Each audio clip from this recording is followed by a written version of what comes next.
Hallo und herzlich willkommen zu einem neuen Video von autoforie.de. Wir sind heute in der Schweiz unterwegs, um euch ein Auto vorzustellen, das, und ich möchte dabei Audi zitieren, eine Mischung aus SUV und Go-Kart sein soll. Und wie das Ganze aussieht, das zeigen wir euch in diesem Video. Ich rede davon nämlich von dem neuen Audi Q2.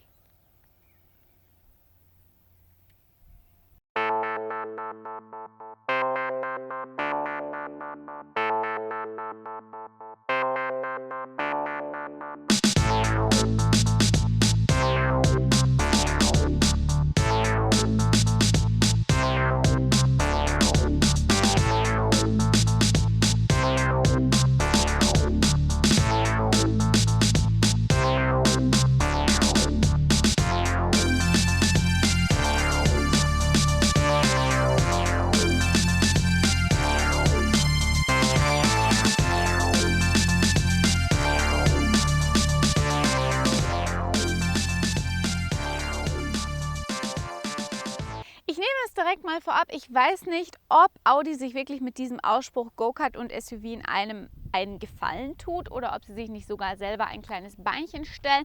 Aber das Ganze werden wir natürlich in diesem Video herausfinden. Optisch hingegen hat der Q2 eher was mit einem SUV zu tun und null mit einem Go-Kart. Das sehen wir vor allen Dingen an der Designsprache. Man sieht es direkt am Grill, der ist so ein bisschen höher gesetzt und es ist da unten ein bisschen sowas abgespaltenes, sodass wir diesen SUV und diesen Offroad-Charakter aufgreifen. Und genau diese Lippe bzw. Schürze unten ist, je nachdem, welche Designvariante man wählt, immer unterschiedlich.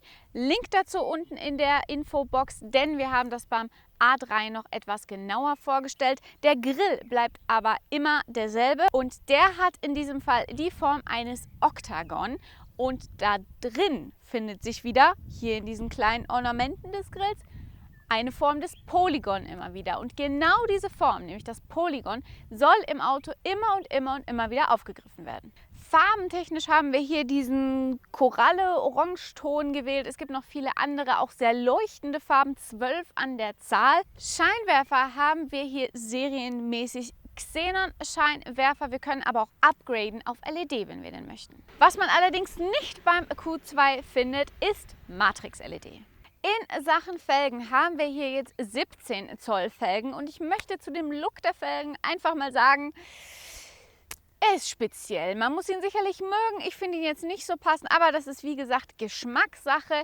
An sich kann man aber auch noch auf 19 Zoll Felgen hochgehen und das würde ich dem Ganzen auch empfehlen. Was Fabian direkt ins Auge gefallen ist diese Linie, die wir hier haben. Es sieht so ein bisschen aus, als ob man seitlich mit einem Hobel nochmal so etwas abgenommen hätte. Konkav nennt sich das Ganze, beziehungsweise konkav ist jetzt diese Linie, die wir hier dadurch haben. Sehr andere Designsprache, bis jetzt auch nur beim Q2 gesehen und Audi sagt, das wird auch so bleiben.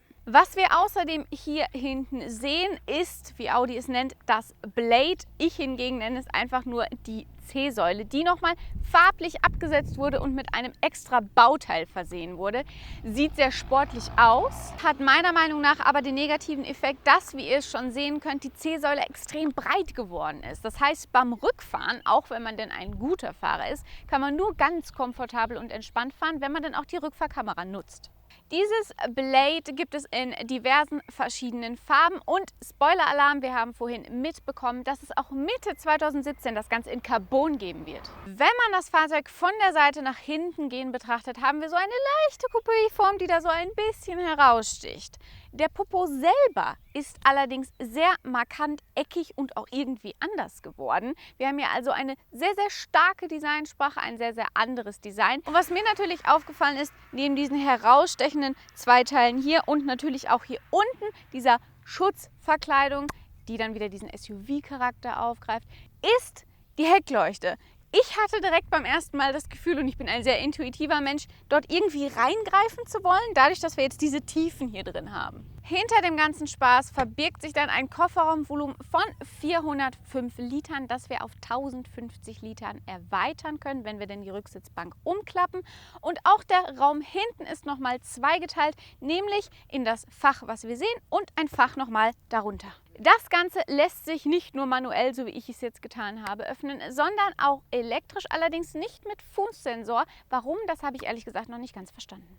Unser Q2 hat heute einen, ehrlich gesagt, bombig großen Motor, und zwar einen 1,6 TDI mit 116 PS und einem maximalen Drehmoment von 250 Newtonmeter. Angetrieben wird dabei nur die Vorderachse über ein 6-Gang-Schaltgetriebe, aber optional gäbe es auch noch die S-Tronic. Aber Audi wäre nicht Audi, wenn sie auch größere und anspruchsvollere und spontanere und emotionalere Motoren für den Q2 anbieten würden. So gibt es 2,0 TFSI sowie TDI mit bis zu 190 PS, die dann auch über Quattro-Antrieb verfügen, wobei die hydraulisch betätigte Lamellenkupplung dann vor dem Hinterachsdifferential sitzt und einfach die Kräfte pro Achse verteilt. Mit den Linien S-Line bzw. Sport gibt es auch ein Sportfahrwerk und optional hinzu kommt auch noch ein adaptives Verstelldämpferfahrwerk. Das heißt, die Dämpfer regulieren besser, wie das Auto eben auf der Straße sitzt. Wie immer habe ich jetzt auch mal im Innenraum Platz genommen und es fällt direkt auf, dass wir hier auch farblich abgesetzte Akzente haben, und zwar passend zu der Lackfarbe, die wir auch gewählt haben, aber nie in genau demselben Ton. Das heißt in unserem Fall, dass wir hier einen anderen Orangeton haben als den Außen, den der Lack gerade trägt. Das Ganze ist so ein bisschen perforiert oder hat zumindest so eine Art Strukturoberfläche. Und es ist nochmal die Audi-Plakette mit eingesetzt.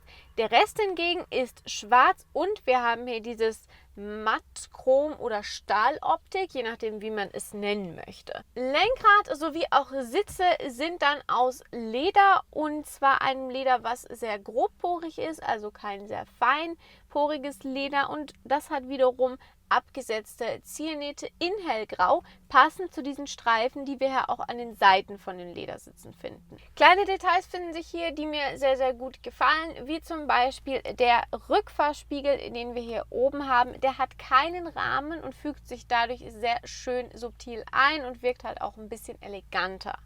Die Sportlichkeit haben wir, wie gesagt, durch die Farben hier oben in perforiert, hier unten in nicht perforiert. Das muss man mal direkt sagen. Das ist dann komplett Plastik.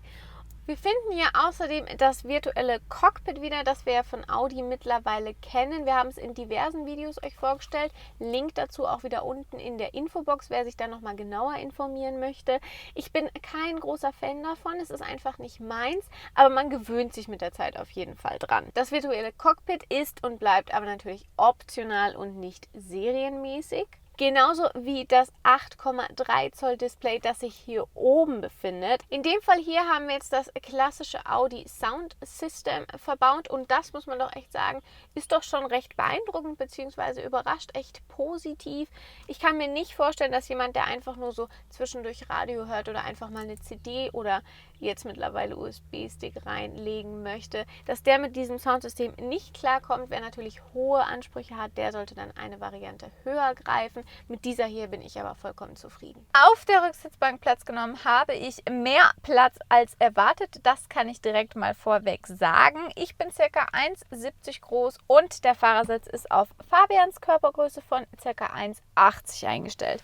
Ich würde sagen, ich habe hier noch irgendwie 10, 15 cm, sage ich jetzt mal, Platz an den Knien, und auch obenrum geht es bei mir noch. Das Raumgefühl ist aber sehr schön. Wir haben hier so ein bisschen Design, nochmal diesen orangefarbenen Griff und dieses Metall, was hier nochmal abgesetzt ist. Von daher kann man, glaube ich, mit der Rücksitzbank sehr zufrieden sein. Der Audi Q2 möchte erstmal durch bequemen Einstieg und sportliche Sitzposition bestechen. Da muss ich ganz ehrlich sagen, das passt für mich nicht ganz zusammen. Denn entweder oder, sportliche Sitzposition ist für mich nämlich sehr tief. Da sitzen wir im Q2 logischerweise nicht, denn es ist ein SUV, das heißt, wir sitzen eher hoch. Man kann den Sitz aber für ein SUV relativ niedrig einstellen, was ich ziemlich positiv bemerken kann. Ebenfalls positiv für mich ist, dass die Progressivlenkung, was bei vielen Audi-Modellen Aufpreis kostet, im Q2 serienmäßig verbaut ist. Das gibt uns ein direkteres Gefühl, wenn auch gleich der 1,6 TDI jetzt nicht unbedingt der passende Motor dafür ist, um das wirklich bis aufs letzte Mühe hinaus zu kitzeln.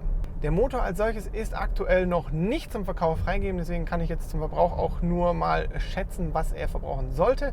Testverbrauch lag ungefähr bei 6 Liter, allerdings geht es ja hier auch durchs bergige Land.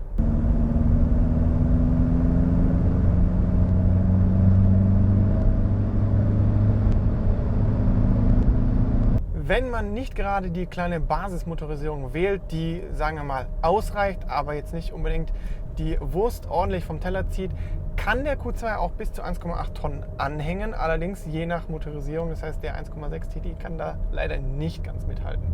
Wenn wir auch zum Beispiel auf Matrix-LED verzichten müssen, gibt es im Q2 auch einen Stauassistenten bis 60 km/h und darüber hilft zumindest mal noch der Assistent beim Lenken bzw. bei der Spurhaltung.